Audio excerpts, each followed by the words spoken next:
July August গণ অভ্যুত্থানে fascist রেজিমের মাদার অফ অল ডেভিল পালিয়ে গেলেও রেজিমের সন্ত্রাস বাহিনী থেমে নেই। 15 বছরের ফ্যাসিবাদী শাসনের অবসানের পর যখন দেশের মানুষ দেশকে পুনর্গঠন করতে একতাবদ্ধ, ঠিক সেই সময়টাতেই আবারও দেশকে অস্থিতিশীল করার জন্য গোপনে টার্গেট কিলিং শুরু করেছে নিষিদ্ধ ঘোষিত জঙ্গি সংগঠন ছাত্রলীগ সহ ঘাপটি মেরে থাকা ফ্যাসিবাদীর দোসররা। একেবারে খুঁজে খুঁজে প্রতিটা গ্রামে প্রতিটা মহল্লায় এই দালালদের হত্যা করা হলো গিয়া মিশন হওয়া উচিত। দ্যাট উইল মেক এ মুক্তিযোদ্ধা। এবং এই মুক্তিযোদ্ধার প্রথম কলেমা হচ্ছে জয় Bangla. That is the campaign we are doing. সন্ত্রাসীরা তাদের এই হীন উদ্দেশ্য বাস্তবায়নে বৈষম্য বিরোধী ছাত্র আন্দোলনে অংশ নেওয়া ছাত্রদের টার্গেট করেছে। তবে অবাক করা বিষয় হলো, সন্ত্রাসীদের প্রধানতম টার্গেটে পরিণত হয়েছিল প্রাইভেট ইউনিভার্সিটির ছাত্ররা। বেছে বেছে আন্দোলনে সক্রিয় ভূমিকা রাখা সেসব ছাত্রদের কাউকে হত্যা করা হচ্ছে, কাউকে কুপিয়ে জখম করা হচ্ছে, আবার কাউকে সাইবার স্পেস ব্যবহার করে হত্যার হুমকি দিয়ে যাচ্ছে ছাত্রলীগ।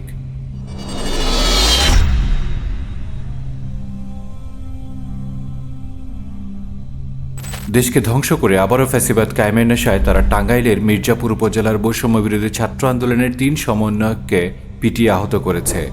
16 আগস্ট দুপুরে উপজেলার শহীদ ভবানী প্রসাদ সাহা সরকারি কলেজে প্রকাশ্যে এই ঘটনা ঘটায় ছাত্রলীগ। গত 24 সেপ্টেম্বর জুলাই আন্দোলনের সহযোদ্ধা ব্র্যাক বিশ্ববিদ্যালয়ের শিক্ষার্থী মুনতাকিম আলিফকে ছুরিকাঘাতে হত্যা করা হয়।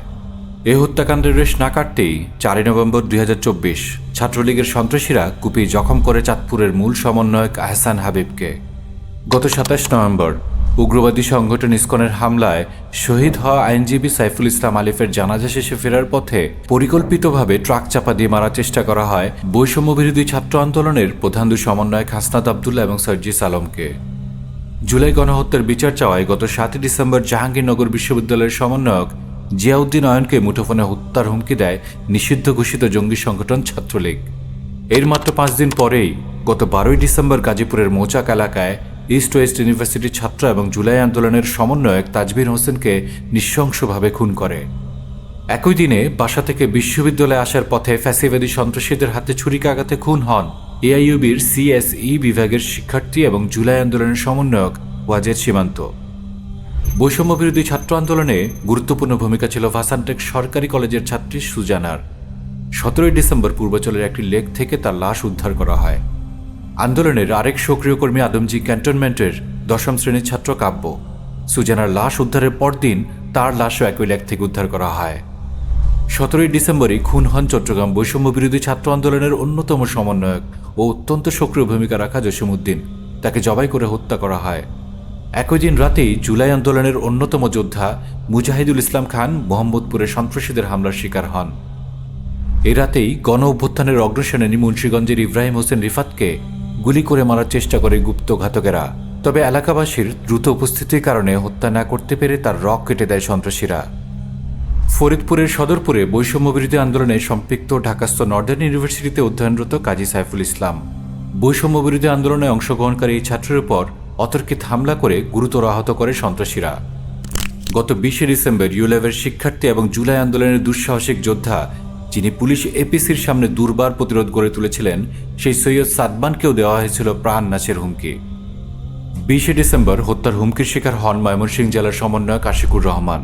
মুঠোফোনে তাকে এই হুমকি দেওয়া হয়েছে। গত 20 ডিসেম্বর বৈষম্য বিরোধী ছাত্র আন্দোলনের সহসমন্বয়ক এবং ঢাকা বিশ্ববিদ্যালয়ের আরবি বিভাগের শিক্ষার্থী খালেদ হোসেনকে অপহরণ করা হয়। শিক্ষার্থীদের কঠোর আন্দোলনের মুখে 24 ডিসেম্বর তাকে ফিরিয়ে দেওয়া হয়। বৈষম্য বিরোধী ছাত্র আন্দোলনের কেন্দ্রীয় সমন্বয়কের দায়িত্ব পালন করে এই শিক্ষার্থীকে গুম করা হয়েছিল বলেই জানানো হয়েছিল প্ল্যাটফর্মটির পক্ষ থেকে। তবে আতঙ্কিত এবং বিধ্বস্ত খালেদ অজানা আতঙ্কে এ ব্যাপারে এখনও কিছুই বলতে পারছেন না। চট্টগ্রামের সাউদার্ন ইউনিভার্সিটি অব বাংলাদেশের পুরকৌশল বিভাগের 3য় বর্ষের শিক্ষার্থী নজরুল ইসলাম গত 20 ডিসেম্বর শুক্রবার রাত 8টার দিকে বায়েজিদ বোস্তামি থানাধীন রহমাননগর এলাকায় ভাড়া বাসা থেকে বের হওয়ার পর থেকে তিনি নিখোঁজ হন। 22 ডিসেম্বর তাকে খুলনায় পাওয়া যায়। অপহরণের বিষয়ে এখনও মুখ খোলেননি নজরুল। বৈষম্য বিরোধী ছাত্র আন্দোলনে বগুড়া জেলা কমিটির সহ সমন্বয়ক হিসেবে দায়িত্ব পালন করেন আহসান হাবিব সিয়াম। মৃত্যুর জন্য প্রস্তুতি নাও লিখে তাকে হুমকি দিয়েছিল সন্ত্রাসীরা। 24 ডিসেম্বর সকালে একটি চিরকুটে তাকে এই হুমকি দেওয়া হয়। গত 25 ডিসেম্বর বগুড়ায় বৈষম্য বিরোধী ছাত্র আন্দোলনে অংশ নেওয়া এক নারী সমন্বয়ককে ধর্ষণের হুমকি দিয়ে চিরকুট পাঠিয়েছে আওয়ামী ধর্ষক লীগ। বুধবার সকালে ওই সমন্বয়কের নিজ বাড়ির বারান্দায় এটি দেখতে পাওয়া যায়। 27 ডিসেম্বর রাতে বৈষম্য বিরোধী ছাত্র আন্দোলনের বগুড়া জেলার সমন্বয়ক আবু সাইদকে বাসা থেকে ডেকে নিয়ে কুপিয়ে হত্যা করে সন্ত্রাসীরা। এছাড়াও আন্দোলনকারীদের কাউকে নজরে রাখা হচ্ছে, কাউকে ফলো করা হচ্ছে, কাউকে আবার গাড়ি কিংবা বাইক দিয়ে আক্রমণের উদ্দেশ্যে ধাওয়া করা হচ্ছে। প্রিয় দর্শক, বর্ণিত ঘটনাগুলোর কোনোটিই বিচ্ছিন্ন নয়, বরং এগুলো সুনির্দিষ্ট লক্ষ্য এবং উদ্দেশ্য সামনে রেখে সমন্বিত ও পরিকল্পিত।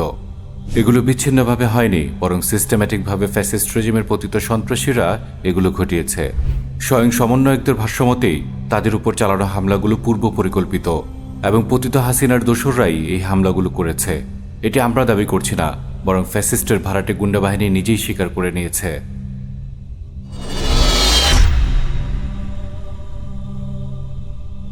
একটু ভিন্ন দিকে আপনাদের দৃষ্টি ফেরাতে চাই।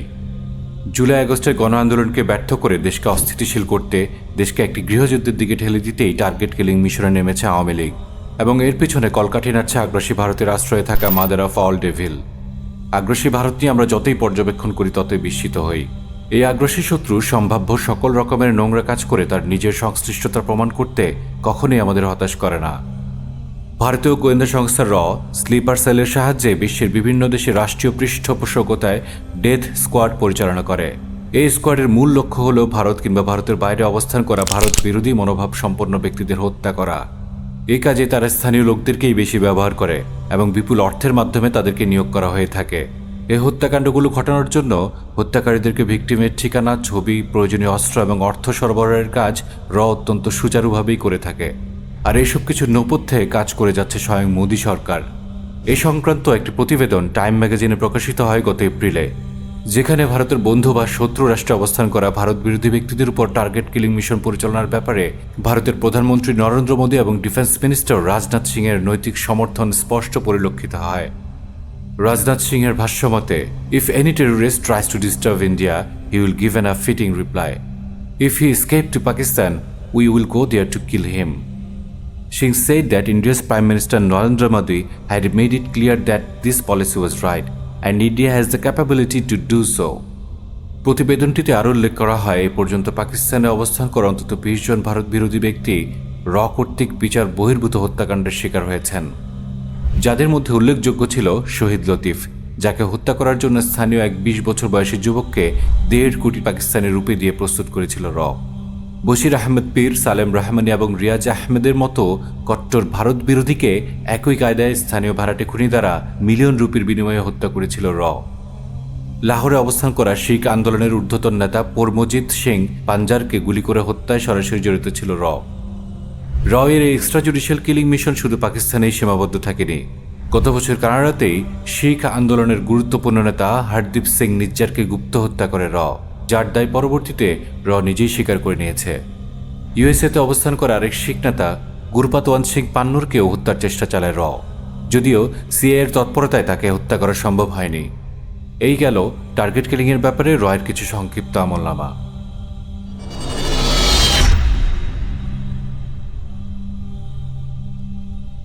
এবার 24-এর গণ অভ্যুত্থানের দিকে আপনাদের দৃষ্টি ফেরাতে চাই, যে আন্দোলনের প্রধান লক্ষ্য ছিল মাদার অফ অল ডেভিলের দুঃশাসনের অবসানের মাধ্যমে ভারতীয় আধিপত্যবাদ চিরতরে খতম করে দেওয়া। ভারতীয় আগ্রাসনকে রুখে দেওয়ার এই আন্দোলনে সামনে থেকে নেতৃত্ব দিয়েছিল আন্দোলনকারী ছাত্র সমন্বয়করা।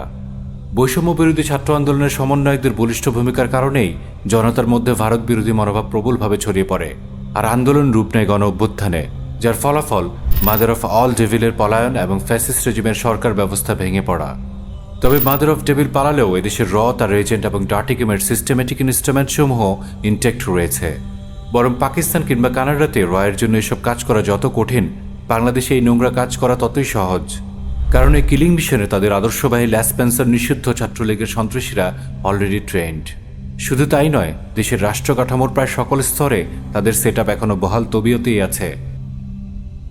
ছাত্র আন্দোলনে জড়িত থাকা কোনো ছাত্রকর্মীকে হত্যা করা, এটির কৌশলগত বিপর্যয় যে কত ব্যাপক তা সংক্ষেপে আমাদের জন্য আলোচনা করা খুবই মুশকিল। এ ধরনের টার্গেট অ্যাসাসিনেশনের কিছু মূল লক্ষ্য থাকে, যেমন ভীতি সৃষ্টি করা, মনোবল ভেঙে দেওয়া, দলগত বিশ্বাসে, আদর্শগত বিশ্বাসে ফাটল তৈরি করা। এই 3টি পয়েন্টের আলোকে আমরা শুধু একটি গ্রাউন্ড রিয়েলিটি দেখাচ্ছি, আর তা হচ্ছে চোখের সামনে যখন এভাবে একের পর এক টার্গেট কিলিং হচ্ছে, তখন এই কথাটির সামনে এসছে, তোর স্বাধীনতা তুই ফিরিয়ে নে, আমার ভাই ফিরিয়ে দে। আপনারা কি উপরে উল্লেখ করা পর্যবেক্ষণগুলোর প্রভাব উপলব্ধি করতে পারছেন? রেজিমের সকল সন্ত্রাসের মূল হোতা মাদার অফ ডেভিল পালিয়ে যাওয়ার পরে দেশে হিন্দুদের জানমাল রক্ষায় এবং ডাকাত প্রতিরোধে পাহারা দেওয়ার হিড়িক পড়ে গিয়েছিল। আপনাদের স্মরণ থাকার কথা। ঠিক একইভাবে আমাদেরকে এই ছাত্র আন্দোলনে শরিক থাকা ছাত্রদেরকেও পাহারা দিতে হবে। সকল নাগরিকের জানমাল রক্ষা করার দায়িত্ব সরকারের। ল অ্যান্ড অর্ডার ফিরিয়ে আনার জন্য আর্মিকে ম্যাজিস্ট্রি পাওয়ার দেওয়া হয়েছিল। যদি আন্দোলনকারীদের জীবনই হুমকির মুখে পড়ে, তাহলে আর্মিকে ম্যাজিস্ট্রি পাওয়ার দিয়ে কী লাভ হলো? খুনি রেজিমের 626 জনকে তো ক্যান্টনমেন্টে রেখে নিরাপত্তা দিয়ে তারপর পালিয়ে যাওয়ার ব্যবস্থা করা হয়েছিল। তাহলে এখন যাদের জানমাল হুমকির মুখে, তাদের সুরক্ষায় যা করার প্রয়োজন তা আমরা দেখতে পাচ্ছি না কেন? মনে রাখতে হবে, এই ছাত্ররা আমাদের সমাজের বাইরের কেউ নয়, এই পরিবারের বাইরে নয়। মনে রাখতে হবে, কোনো এক সকালে তারা বেরিয়ে গিয়েছিল, হয় দেশ স্বাধীন করে ফিরবে, না হয় নিজেকে বিলিয়ে দিয়ে পৃথিবী থেকে ছুটি নিবে। মনে রাখতে হবে, তারা যোদ্ধা, তারা যুদ্ধ দেখেছে, যুদ্ধ করেছে। তাদের বাহুতে মাথা রেখে তাদেরই ভাই বোন রক্তাক্ত হয়ে মৃত্যুর কোলে ঢলে পড়েছে। মনে রাখতে হবে, তারা তাদের বাবা মা, স্ত্রী, সন্তান, পরিবার, এমনকি নিজেকে ভুল বুঝিয়ে নিজের জীবনকে হাতের মুঠো নিয়ে রাজপথে নেমে এসেছিল, যেন আজ আমি, আপনি, আমরা আমাদের আজকের স্বাধীনতাটুকু উপভোগ করতে পারি। আর এরপরে যখন আমাদের সামনে দিয়ে তাদেরকে টার্গেট করে হত্যা করা হয়, খুঁজে খুঁজে হত্যার হুমকি দেওয়া হয়, আর আমরা যদি তার ঠেকাতে ব্যর্থ হই, তাহলে ইতিহাস আমাদেরকে একটি বিশেষণ দিয়েই দেবে, আর তা হচ্ছে কাপুরুষ, যে নিজের ভাইকে ডিফেন্ড করতে পারে না, নিজের বোনকে ডিফেন্ড করতে পারে না, যে ভাই, যে বোন তার জন্য স্বাধীনতা উপহার নিয়ে এসেছিল।